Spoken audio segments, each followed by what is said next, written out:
a big bill passed. In fact, almost along party lines, 2 Democrats crossed the line and voted with the Republicans to pass the Protection of Women and Girls in Sports Act. And this act basically seeks to mandate by law that biological males no longer compete against biological female athletes in sporting competition. Something that, if you go back, how many years do we have to go back? It's not that far to think we need legislation to establish that males should compete against males and females should compete against females. It's a victory for common sense, is what it is. And the further that you stand away from the forest and you look at it, it makes you wonder, how did we ever get to a point where we need Congress to intervene on a question that is as simple as boys should compete against boys and girls should compete against girls? Here we are. It's a victory for those of us. I have 5 daughters, but you don't have to be a dad or a mom of a female to believe that this is clearly the right thing to do. Says a lot about the direction that our country has been headed in, that this is something now that is the work of Congress. 2 + 2 = 4 is now something that we have to hash out in Washington, D.C. And look, again, big consequences that elections have. We're seeing it in multiple facets of American society right now. Mark Zuckerberg saying that Meta is now going to prioritize free speech in a way that they did not feel that they could under the Biden administration, and so on. But I think it's also important to remember every Democrat except for 2 voted against this.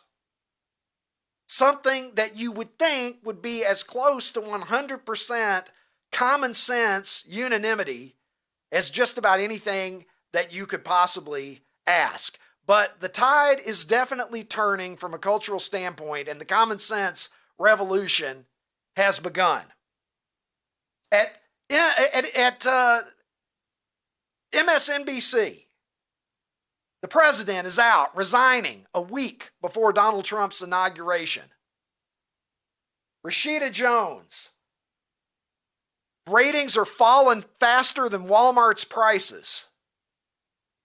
My friends, 55% of the primetime audience has evaporated since the election. Ratings at an all-time low. Rachel Maddow losing roughly half of her audience, taking a pay cut. Joy Reid, who may be the worst host of any show anywhere on television, her ratings are sagging as well. And Rashida Jones is out. If you think that would have happened had Kamala Harris won, I would argue that you are mistaken. Elections have consequences. And so we are seeing it happen around the country. Change is in the air, my friends. And I don't know, it reminds me of how I used to want to change the channel every time my mom wanted to watch the Waltons. I know some of you of a certain age know exactly where I'm coming from. As I recall, it used to go up against What's Happening. What's Happening was 30 minutes. The Waltons was an hour, and it felt like a fucking eternity. The Waltons was one of those shows that if you were terminally ill, you wanted to watch it because you wouldn't live any longer, but it would sure as hell feel like it. Oh, up on Walton's Mountain. I still hold that shit personally, Richard Thomas, against you, my friend. 7-year-old Ricky Cobb is still not over it yet. Speaking of change, things that I would like to see change, Mike McCarthy is interviewing with the Chicago Bears. And, you know, again, the Bears have interviewed everybody except for me and Ronnie T-Shirts and producer Tim. I think P.A. Jared may have met with them last week. I think I saw that come across Bears social media. They're talking to everybody. Mike McCarthy, again, one man's treasure is another man's trash. Jerry Jones, we'll take your garbage. We will eat off of that garbage lid in Chicago gladly. I saw people here locally in Chicago complaining about Mike McCarthy. And my question to them is, have you seen the past several coaches? Are you paying attention? Mike McCarthy is objectively one of the most successful coaches in NFL history. And if you don't want him, after watching Matt Eberflus and Mark Trestman and Matt Nagy and all of these other folks that we've had pass through town, John Fox for that matter, you're crazy.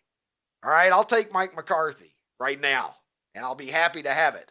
That is change that I can get behind. And by the way, does anybody have any change for me? Could you spare a quarter for your old friend Ricky Cobb? Because there was nothing like the satisfying sound of sticking a 5 in one of these sweet bastards and getting dispensed 20 passports to arcade pleasure. That's right.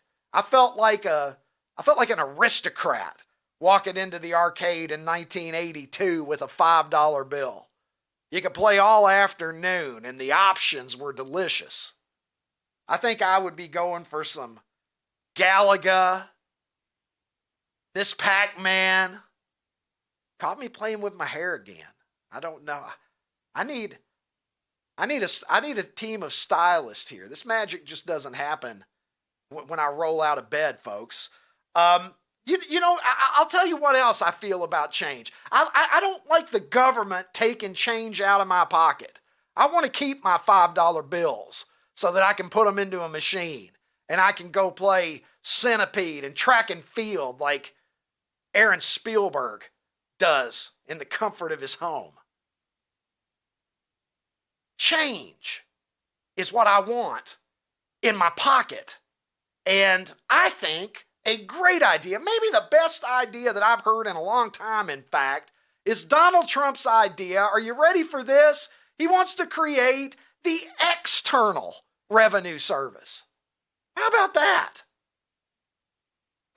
That sounds pretty good to me. Let's take a listen. This is Donald Trump posting on Truth Social. For far too long, we've relied on taxing our great people using the Internal Revenue Service.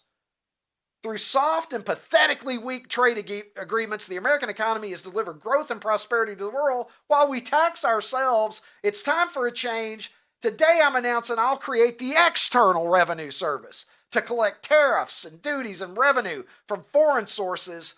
We'll begin charging the people that make money off of us in trade, and they'll start paying their fair share. Well, maybe he truly is going to make America great again. Anything that is going to reduce my tax burden, I'm in favor of. Every single one. One of the progressions that you make from childhood to adolescence to adulthood is the first time you get a paycheck and you look at it and you say, what the fuck is this? Because you calculated how many dollars an hour you were making. You multiplied it out. You had these fancy dreams in your head that your paycheck was going to read one number, and then you get it and it reads a smaller number. And you immediately realize, oh my God, the rest of my life, I'm going to have my pocket picked by the government. Let's pick other countries' pockets for a change. I'm all over that. Change is in the air. The common sense revolution is happening. Charlamagne the God. And I don't know, how can you get away with calling yourself Charlamagne the God, by the way? How do you take yourself seriously in the morning? Could I get away with just saying I'm Ricky Cobb the God and just make that happen? Would people allow that? Could I walk around in society calling myself that and not have people laugh in my face? It's probably too late. Well, Charlamagne is getting away with it. And Charlamagne is another one of the folks who have been on the left for a long time. Not unlike Stephen A. Smith, Charlamagne is connecting the dots here, and he's talking about Donald Trump being a convicted felon. We all know this is one of the favorite things now. The Democrats don't have a lot left that they can use against Donald Trump at this point, but convicted felon is something that they love to say. Charlamagne the God, had some thoughts about it. Let's take a listen. What a waste of time. I mean, what a waste of time. Pure political theater. They was never, ever going to convict a former sitting president of nothing. And what was even more ridiculous was watching, liberals celebrate this. Like, this is not a win. Who cares if you can call him a convicted felon when you still got to call him president for the next 4 years? Who cares? No, it makes sense. And I wonder how much it costs taxpayer dollars to do that case. Call him what you want to, convicted felon. Whatever gets you off, whatever gets you off. But the guy's the president of the United States, and that's a done deal. Charlamagne the God saying that it's just political theater. And he's right about that. It's theater, all right. And I don't know. Look around at your theaters and see if there are any migrants squatting in them. Would you, my friends? Because over in France, it's just, they say that the road to hell is paved with good intentions. And I do believe that many leftists have good intentions. I believe that they're short on understanding human nature and how things really work. There's a lot of pie in the sky going on. And this theater here that you're looking at, this footage, there's a theater in France. I will not seek to pronounce the name because I didn't take French in high school. I took Spanish class with Ida Bowling in Horse Cave, Kentucky. Yo soy Ricky Cobb. Me llamo Ricky. But at this theater in France, they thought it would be a great thing. They invited a bunch of African migrants in, about 250 of them, for a free showing to throw a little French culture at their new friends. And the migrants decided that they liked it so much that they won't fucking leave. They've been there now for weeks. They're not going anywhere. It's their new home. Who knows? Maybe they'll be able to put together a show at some point. Take a look at this. 250 migrants, free show. Nice thing to do. What a nice thing to do that was. Well, 5 weeks later, they can't get their theater back, and now they're on the verge of bankruptcy. So be careful with kindness. This concerned citizen account on X referring to it as suicidal empathy. Sometimes maybe you can be too nice. And we've had a lot of that going on in our country. More sympathy for the criminal than for the victim. We've seen it happen out in California, all the issues with shoplifting. The slaps on the wrist. How many times have we heard about different people? New York City is a prime offender in this. How many times have we heard about some crime committed in New York City and then we find out that person has been arrested dozens of times before? We got the person that they were after, the stabber who had 87 arrests. The guy that Daniel Penny placed in the chokehold had been arrested too many times to count. At a certain point in time, you got to place a greater emphasis on the people who are being victimized than worrying about the plight of the people who, may have reasons for why they behave the way that they do. And France is certainly finding that out in the hard way. Wrong fucking movie. Here, take a look at this. The great Carl Weathers. This is from Predator, Arnold Schwarzenegger. Apollo Creed was a bad guy in Predator. And there's a scene where Arnold takes him and he says, "You set us up. It was bullshit. All of it." I can't do it. This is the point in the show where you find out that I can't do Arnold Schwarzenegger for shit. Eye of the Tiger, baby. God damn it, for the 15th fucking time, Carl. This isn't Rocky 3. We don't need the Eye of the Tiger. This is Predator. But it makes me think about this new golf league that Tiger Woods is in. I don't know if you have been following the TGL. This is a new startup that stands for Tomorrow's Golf League. And what they do is they play indoor golf and they hit their woods and their irons into a simulator. They hit them into a screen. I'm sure that many of you have seen these things before. Golfers use them for training to measure their launch angle and their spin rate and their distance and all of that stuff. And so they